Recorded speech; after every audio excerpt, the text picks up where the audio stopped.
Hello students, कैसे हो आप सब। आई होप कि आप स्वस्थ होंगे और घर पर मस्त होंगे।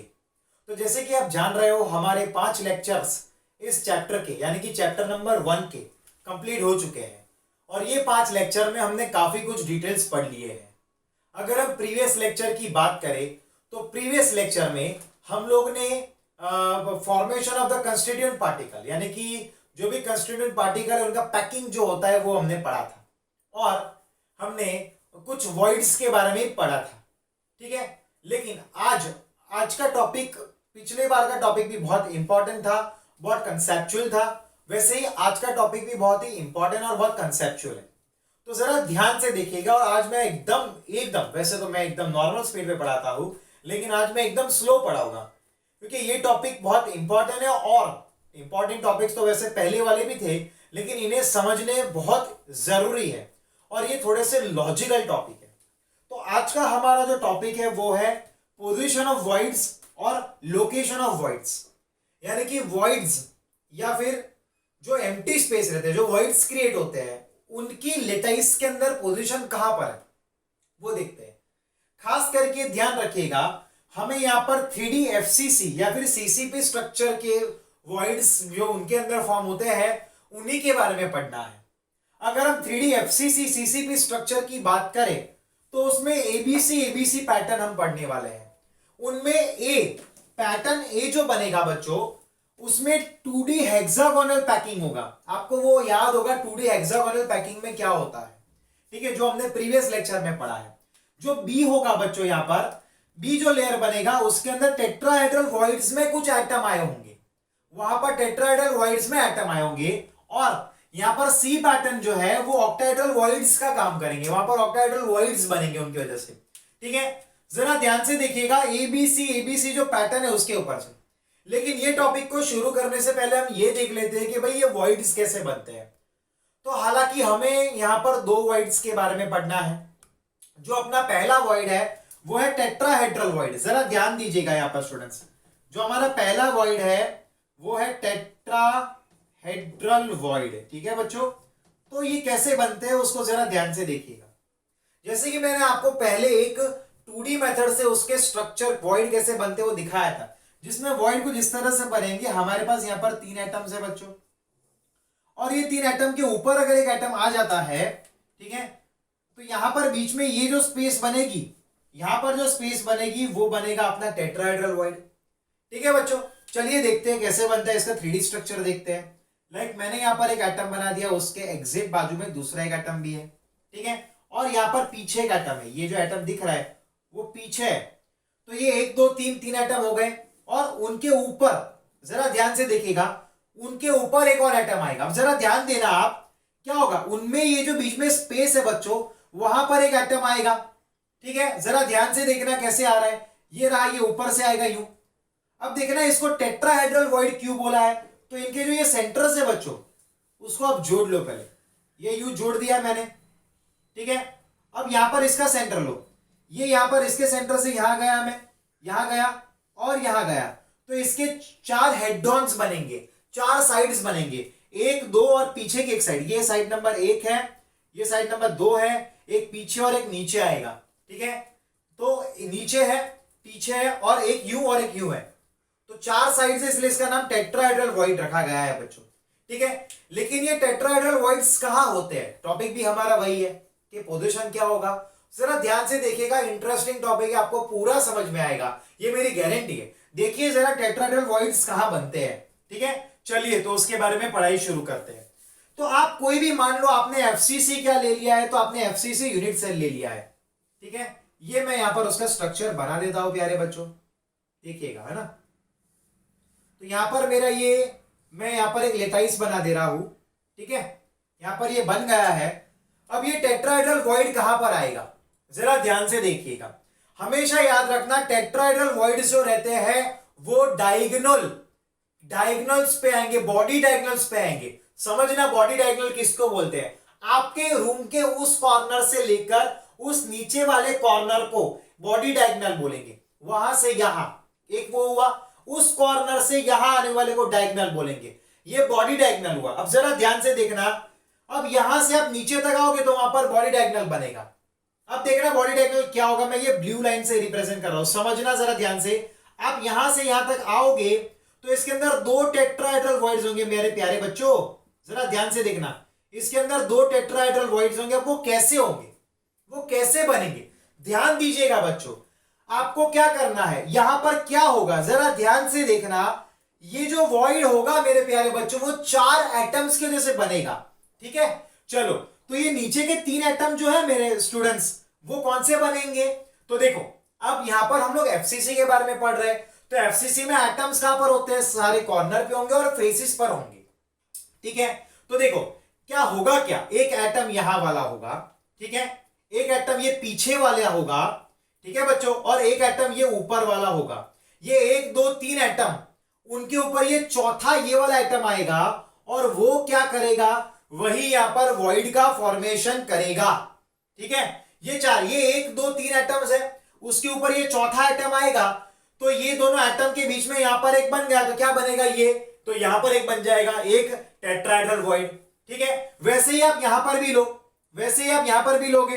अब जरा ध्यान से देखना क्या होगा, एक यहां वाला एटम, इस फेस वाला, एक ये फेस वाला एटम आएगा, ठीक है, और एक आगे वाले फेस वाला एटम आएगा, ठीक है। ये 1 2 3, उसके नीचे यहां पर ये वाला एटम आएगा, तो ये यहां पर क्या करेंगे, ये 3 ऐसा फॉर्मेशन करेंगे, ये चौथा वाला ये एटम इधर आएगा, ठीक है। इनके बीच में ये जो स्पेस बनेगी वो भी अपना टेट्राहेड्रल वॉइड बनेगा। तो यहां पर याद रखना, एक बॉडी डायगोनल में 2 टेट्राहेड्रल वॉइड्स रहते हैं बच्चों, एक ये टी और एक ये टी, समझ में आया कि नहीं। एक बॉडी डायगोनल में 2 टेट्राहेड्रल वॉइड होते हैं। अब आप एफसीसी के लिए AK एंड R का रिलेशन फाइंड करो। AK एंड R का रिलेशन क्या था, चलो याद करो कि मुझे बताओ क्या रिलेशन था, तो वो था that was R equal to √3a/4 था, ठीक है। अब आप क्या करोगे, ये पूरा डिस्टेंस जो है वो 4r जितना है, तो आप यहां पर 4 ले जाओ तो 4r इक्वल टू √3a, यानी ये पूरे का डिस्टेंस क्या होगा, √3a पूरे का डिस्टेंस होगा। अरे समझ रहे हो कि नहीं, √3a पूरे का डिस्टेंस होगा, ठीक है। चलो, तो इतने का डिस्टेंस कितना होगा, नॉर्मली ये क्वेश्चन पूछते हैं जेई में कि इस एटम से कितने डिस्टेंस पर टेट्राहेड्रल वॉइड है, तो ये कितना होगा, √3a/4 जितना होगा, यानी कि एक कॉर्नर से √3a/4 जितने डिस्टेंस पर क्या होगा, तो होगा एक टेट्राहेड्रल वॉइड। तो देखिए हम लोग एक चीज यहां पर एक और पढ़ने वाले हैं। अगर आपके पास कोई भी एटम है, कोई भी लेटाइस है, अगर यहां पर एफसीसी लेटाइस है, याद रखना रूल ये कहता है कि कोई भी लेटाइस के अंदर 2n जितने टेट्राहेड्रल वॉइड्स होंगे, n यानी कि नंबर ऑफ एटम बनेगा यहां पर, तो पूरे लेटाइस में जितने एटम है उससे डबल होंगे टेट्राहेड्रल वॉइड। चलिए अब मुझे बताइए कि एफसीसी का रैंक क्या होगा, उसका number of atom per unit cell क्या होगा, याद करके मुझे बताइए कितना होगा, 4 होगा, क्योंकि सारे कॉर्नर को मिलाकर एक एटम होगा और फेसिस को मिलाकर 3 होंगे, तो 1 + 3 कितना हो जाएगा, 4 हो जाएगा टोटल, ठीक है।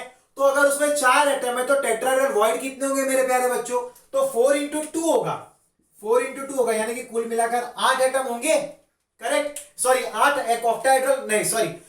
टेट्राहेड्रल वॉइड होंगे कि नहीं, समझ में आ रहा है। अब वो 8 कैसे हुए मैं आपको गिनकर यहां पर प्रूव करके दिखाता हूं। हमने आगे पढ़ा एक बॉडी डायगोनल पे, वहां से लेकर यहां तक एक बॉडी डायगोनल हुआ, उसमें 2 टेट्राहेड्रल वॉइड होते हैं, तो टोटल बॉडी डायगोनल कितने होंगे, एक ये वाला, ठीक है बच्चों, एक ये वाला, 2 हो गए, एक ये वाला, 3 हो गए, एक वो वाला, 4 हो गए बच्चों। 4 बॉडी डायगोनल है, एक बॉडी डायगोनल में 2 है टेट्राहेड्रल वॉइड, तो 4 में कितने होंगे, 8 होंगे, तो यहां पर प्रूव हो गया।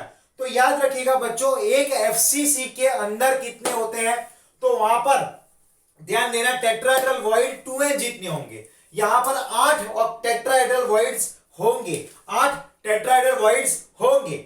अब जरा ध्यान से देखना, जरा ध्यान दीजिएगा, तो इसका कोऑर्डिनेशन नंबर क्या बनेगा बच्चों, इसका जो CN वैल्यू है, कोऑर्डिनेशन नंबर क्या बनेगा, तो मुझे बताइए, जरा ध्यान दीजिए। यहां पर आपका बीच में कहीं पर एक टेट्राहेड्रल वॉइड बन रहा है, मैं इस मार्कर से आपको समझाता हूं। यहां पर कहीं पर आपका एक टेट्राहेड्रल वॉइड बनेगा, मैं कलर चेंज करता हूं, ठीक है, ये बन गया आपका यहां पर टेट्राहेड्रल वॉइड।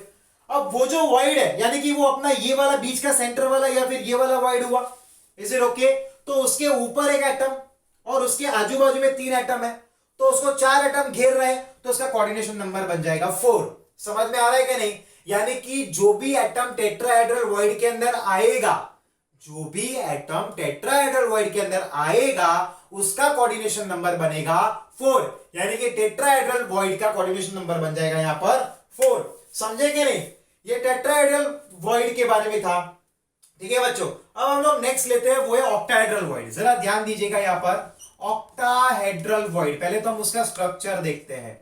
ऑक्टाहेड्रल वॉइड, जरा ध्यान देना मेरे प्यारे बच्चों, इंटरेस्टिंग टॉपिक है, काफी इजी भी है। ठीक है, ध्यान दीजिएगा।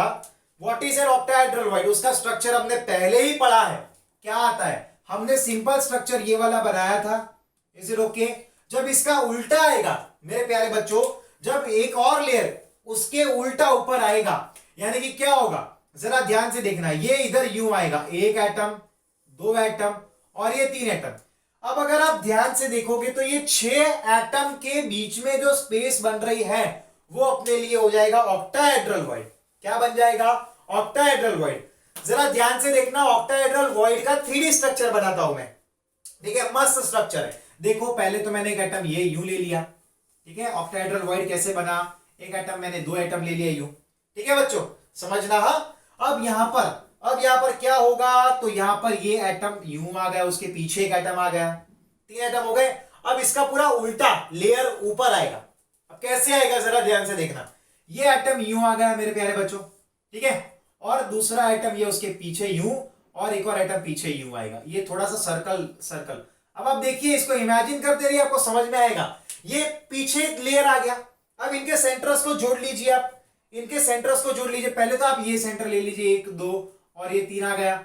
इसका भी यहां पर ये 1 2 3, ये यहां पर ट्राइंगुलर जैसा बन गया, ये यहां पर यू बन गया। दिख रहा है आपको दोनों ट्राइंगल उल्टे बन रहे हैं कि नहीं? अब उनको जोड़िए, चलिए जोड़िए। एक यू यहां पर, फिर ये यू आ जाएगा, ये यू आ जाएगा। ठीक है बच्चों, फिर ये यू आ जाएगा, ये यू आ जाएगा। ठीक है, समझ में आ रहा है कि नहीं? कि यू और एक ये यू। ठीक है, ये हो गया अपना ऑक्टाहेड्रल वॉइड। ये जो स्ट्रक्चर बन रहा है वो बन रहा है ऑक्टाहेड्रल वॉइड। अब इसको एक और तरीके से रिप्रेजेंट कर सकते हो, यानी कि ये जो ट्राइंगल था, पहले ये वाला ट्राइंगल लिया मैंने, वो कुछ यू था। ठीक है बच्चों, और क्या हुआ, ये यहां पर यू आ गया। समझे कि नहीं? ये ट्राइंगल के ऊपर ये उल्टा ट्राइंगल आया। ठीक है, अब देखिए, ये बीच में जो स्पेस आ रही है वो वाली एम्प्टी स्पेस बनेगी, और वही क्या करेगा, ऑक्टाहेड्रल वॉइड का काम करेगा। वही क्या करेगा, ऑक्टाहेड्रल वॉइड का काम करेगा। ठीक है बच्चों, ये स्पेस ऑक्टाहेड्रल वॉइड बन रहा है। ठीक है बच्चों, अब देखते हैं वो वॉइड लेटाइस में कहां पर होता है। तो याद रखना, लेटाइस में वो 2 जगह पर हो सकता है। एक होता है बॉडी सेंटर पे, बॉडी के बीचों बीच हो सकता है वो, और दूसरा होगा बॉडी यानी कि एज सेंटर पे, एजिस के सेंटर पे, एज सेंटर पे। अब एज किसको बोलते हैं मैं बताता हूं। चलिए स्ट्रक्चर को देखिएगा, पूरा समझ में आएगा। ठीक है, चलो मैंने यहां पर ये बना दिया है एक लेटाइस। ठीक है, इमेजिन करते रहना, जिसका भी इमेजिनेशन पावर अच्छा है उनके लिए ये चैप्टर समझना बहुत इजी हो जाएगा। मैंने यहां पर एक लेटाइस बनाया है, मैं एटम्स को अरेंज कर देता हूं। ठीक है बच्चों, चलिए, लेकिन इसको सुनिए पहले, एज सेंटर किसको बोलते हैं। ये जो आपको दिख रहा है ना प्यारे बच्चों, ये है, फिर ये पूरा जो है, ये पूरा जो है, ये है, ये सारे एजिस हो गए। तो एज के सेंटर पे आएगा, एज के सेंटर पे यहां पर आएगा एक, क्या आएगा, तो एज के सेंटर पे यहां पर आएगा, that is the octahedral void. अब वो कैसे बनेगा, अब ऑक्टाहेड्रल वॉइड 6 एटम से बनेगा ना मेरे प्यारे बच्चों। चलिए बनाते हैं। चलिए, कौन से एटम आएंगे? देखो यहां पर मैं एक ऑक्टाहेड्रल वॉइड को बना रहा हूं, तो ये वाला एटम आएगा, ये वाला एटम आएगा, ये 2 एटम हो गए। हमें 6 करने हैं, जरा ध्यान से देखना। एक यहां पर इसके फेस वाला एक एटम आएगा, एक ये वाला फेस का एटम आएगा, 4 एटम्स हो गए, और 2 एटम रहे। एक ऊपर के फेस वाला एटम आएगा मेरे प्यारे बच्चों, और एक नीचे के फेस वाला एटम आएगा। समझ रहे हो कि नहीं? चलिए मैं इसको जोड़ देता हूं। चलिए, अब क्या होगा जरा ध्यान से देखना। पहले तो इसको हम यू बना देते हैं। ठीक है, ये यू बन गया। अब देखो जरा ध्यान से, यहां पर यू, ये यू आ गया, ये यू आ गया। ठीक है, ये इधर यू और ये इधर यू। ये एक ऑक्टाहेड्रल वॉइड का फॉर्मेशन करेगा। जरा ध्यान से देखना, इसको थोड़ा सा, मैं एक छोटी सी गलती हो गई, इसको थोड़ा सा आपको ये करना पड़ेगा कि थोड़ा इस साइड बनाइएगा तो एकदम प्रॉपर स्ट्रक्चर बन जाएगा। ठीक है, जरा ध्यान से देखना क्या होगा, ये यूं और ये यूं और एक ये इधर आ जाएगा। ठीक है, ये ऑक्टाहेड्रल वॉइड बन गया। दिख रहा है कि नहीं ऑक्टाहेड्रल वॉइड? क्या हो रहा है, ऊपर 4 और नीचे 4, ये इसको यूं जोड़ लो। ठीक है, जोड़ लो तो हो जाएगा यहाँ पर ऑक्टाहेड्रल वॉइड। तो यहाँ पर सेंटर में जो बन रहा है क्या हो रहा है, ये ऑक्टाहेड्रल वॉइड का काम कर रहा है। समझिए, ये एक, समझिए एक, और क्या हो रहा है यहाँ पर, ये 1 2 3 4 5 और 6 एटम हो गए। ठीक है, ऊपर 3 का लेयर, उसका उल्टा नीचे 3 का लेयर।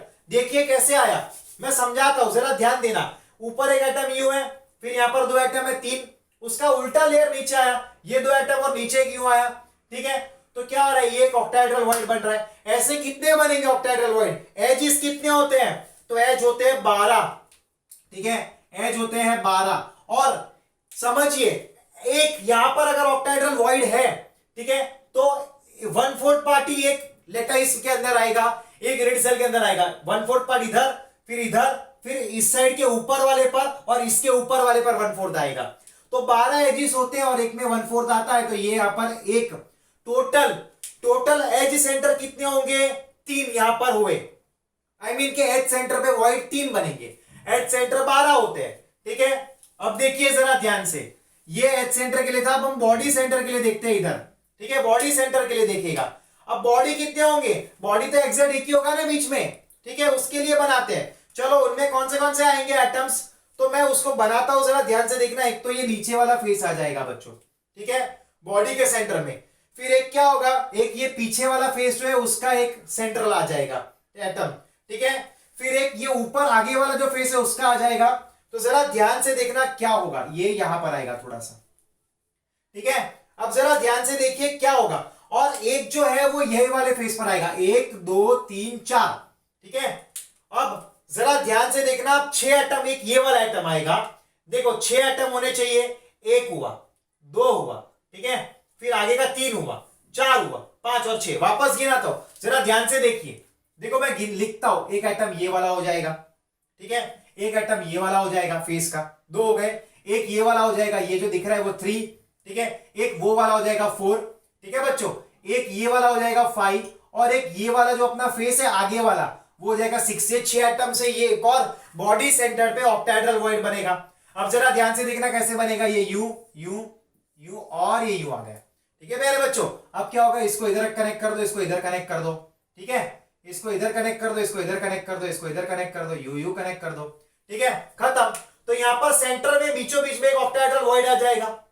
Is it okay? तो एक पूरे बॉडी में बॉडी सेंटर कितना होगा, एक ही होगा, तो इसके 3 और उसके 1, कुल मिलाकर 4 ऑक्टाहेड्रल वॉइड्स होंगे, 4 ऑक्टाहेड्रल वॉइड। और फॉर्मूला भी क्या है ऑक्टाहेड्रल वॉइड का, number of octahedral void is equal to n। ठीक है, यानी कि एक लेटाइस में, एक यूनिट सेल में जितने भी एटम है उतने ही ऑक्टाहेड्रल वॉइड होंगे। तो यहां पर एफसीसी का रैंक कितना होता है, 4। तो ऑक्टाहेड्रल वॉइड कितने होने चाहिए, 4। तो यहां पर 4 ही आएंगे। कैसे आएंगे जरा ध्यान से देखना, यहां पर भी 4 ही आएंगे। अब जरा ध्यान देना, यहां पर भी अटेंटिव। तो देखिए जरा ध्यान से, ऐसे तो यहां पर 12 एजिस है, लेकिन एक ऑक्टाहेड्रल वॉइड का सिर्फ 1/4 पार्ट आता है। तो एजिस वाले 3 और एक बॉडी सेंटर का 4 हो गए। ठीक है, तो इस तरह से यहां पर क्या होगा, इनमें नंबर ऑफ ऑक्टाहेड्रल वॉइड होगा। याद रखना, टेट्राहेड्रल वॉइड जो होता है वो ऑक्टाहेड्रल वॉइड के कंपैरिजन में डबल होता है। और इसका कोऑर्डिनेशन नंबर क्या होगा, अब देखो कोऑर्डिनेशन नंबर कैसे गिनते हैं। यहां पर ये सेंटर का जो है ये स्पेस है, वही ऑक्टाहेड्रल वॉइड का काम कर रहा है, और वो 6 एटम से बना हुआ है। अगर आपने यहां पर कोई एक एटम को रख दिया सेंटर में, तो वो और कितने एटम को टच करेगा, ऊपर के 3 एटम को और नीचे के 3 एटम को, तो 6 हुए कि नहीं। तो इसका कोऑर्डिनेशन नंबर बन जाएगा 6। क्या बनेगा इसका कोऑर्डिनेशन नंबर, 6। समझ में आया कि नहीं? यस, तो हमारे यहां पर बहुत ही इंपॉर्टेंट टॉपिक खत्म हुआ है, that was the position of the और लोकेशन ऑफ द वॉइड्स। ठीक है, टेट्राहेड्रल वॉइड की फॉर्मूला क्या बनेगी, 2n जितनी। कहां पर होते हैं वो, तो वो बॉडी डायगोनल पे 2 होते हैं। ठीक है कि नहीं? कैसे बनते हैं, एक ये वाला एटम, ये और ये वो 3 बनाएंगे, एक ये फेस वाला, एक ऊपर के फेस वाला और एक ये पीछे के फेस वाला, बराबर है कि नहीं। उसके ऊपर ये कॉर्नर वाला एटम आ जाएगा, तो बीच में जो स्पेस बनेगी वो क्या बन जाएगा, टेट्राहेड्रल वॉइड। वैसा का वैसा यहां पर भी बनेगा। तो एक डायगोनल पे 2 टेट्राहेड्रल आ गए तो बॉडी डायगोनल कितने होते हैं 4, एक में 2 है तो 4 में 8 होंगे, तो 8 यहाँ पर टेट्राहेड्रल वॉइड बनेंगे। टेट्राहेड्रल वॉइड का कोऑर्डिनेशन नंबर बनता है 4, क्योंकि सेंटर में जो यहाँ पर एटम आएगा टेट्राहेड्रल वॉइड के अंदर वो 1, 2 और 3 और 4 एटम से टच होगा। ठीक है, चलो आगे बढ़ते हैं। ऑक्टाहेड्रल वॉइड 6 एटम से बना रहता है, उसका स्ट्रक्चर भी मैंने यहाँ पर बनाया, तीन स्ट्रक्चर बना के दिखाए। याद रखना नीचे का जो ट्राइंगल बन रहा है ऊपर का ट्राइंगल उल्टा होगा, बीच की जो ये स्पेस है, ये जो क्रॉस सेक्शन एरिया ये जो है बीच में, ये वाला जो पार्ट है वही ऑक्टाहेड्रल वॉइड का काम करेगा। Is it okay? थोड़ा ध्यान से देखना, ऑक्टाहेड्रल वॉइड्स कहां होते हैं तो बॉडी सेंटर में होंगे और एज सेंटर में होंगे। एज कितने होंगे 12, एक एज में सिर्फ उसका 1/4 पार्ट आएगा। ठीक है, तो 12 इंटू 1/4 क्या आएगा, I mean 12 into 1/4 equal to 3 आएगा, और बॉडी के बीचों बीच एक एटम आएगा तो टोटल उसका ऑक्टाहेड्रल वॉइड कितना बनेगा 4। फॉर्मूला बनता है n जितना। Is it okay? उसका कोऑर्डिनेशन नंबर क्या होगा, यहाँ पर बीचों बीच अगर कोई एटम आया है तो ऊपर के 3 एटम उसको टच करेंगे और नीचे के 3 एटम टच करेंगे, तो उसका कोऑर्डिनेशन नंबर बन जाएगा 6, यानी कि ऑक्टाहेड्रल वॉइड्स का कोऑर्डिनेशन नंबर होता है 6। ठीक है बच्चों, तो यहाँ पर एक इंटरेस्टिंग टॉपिक, लॉजिकल टॉपिक और बहुत ही ध्यान देने वाला टॉपिक खत्म हुआ है। एक बार लेक्चर को 2 बार इस लेक्चर को देखिएगा जरा ध्यान से। ठीक है, पूरा समझना होगा। अगर आप टेक्स्ट बुक को खोल के देखोगे तो आपको ये डायग्राम्स तो दिखेंगे लेकिन समझने में मुश्किल होगा वो। ठीक है ना, यहाँ पर मैंने जिस तरीके से डायग्राम को बनाया है स्टेप बाय स्टेप, उसको आप याद रखिएगा, और एक बार नहीं आज होमवर्क 2 बार आपको करना है। ठीक है, देखो मैं एक दिन छोड़ के एक दिन लेक्चर को आपको ड्रॉप करता हूँ क्योंकि बहुत सारी रिस्पॉन्सिबिलिटी है, मुझे 10th के लेक्चर भी रिकॉर्ड करने होते हैं, मैं साथ में JEE नीट की भी सीरीज कर रहा हूँ 12th वालों के लिए, तो वो भी लेक्चर रिकॉर्ड करके भेजने होते हैं, इसलिए मैं हफ्ते में 3 लेक्चर को ड्रॉप कर रहा हूँ और एक JEE नीट के लेक्चर को भी ड्रॉप कर रहा हूँ, यानी कि हफ्ते के आप लोग के लिए 4 लेक्चर्स में ड्रॉप कर रहा हूँ। आई होप कि आपको समझ में भी आ रहा होगा और मजा भी आ रहा होगा। ठीक है बच्चों, कमेंट कीजिएगा, लाइक कीजिएगा, शेयर कीजिएगा और अपने फ्रेंड्स तक इन वीडियोस को पहुंचाइएगा। अभी लॉकडाउन और भी कुछ दिन चलेगा, तब तक हम ट्राई करेंगे ये चैप्टर भी खत्म कर ले और चैप्टर नंबर 2 को शुरू करें, ये हमारा प्लान है। ठीक है बच्चों, till then now take care and good bye.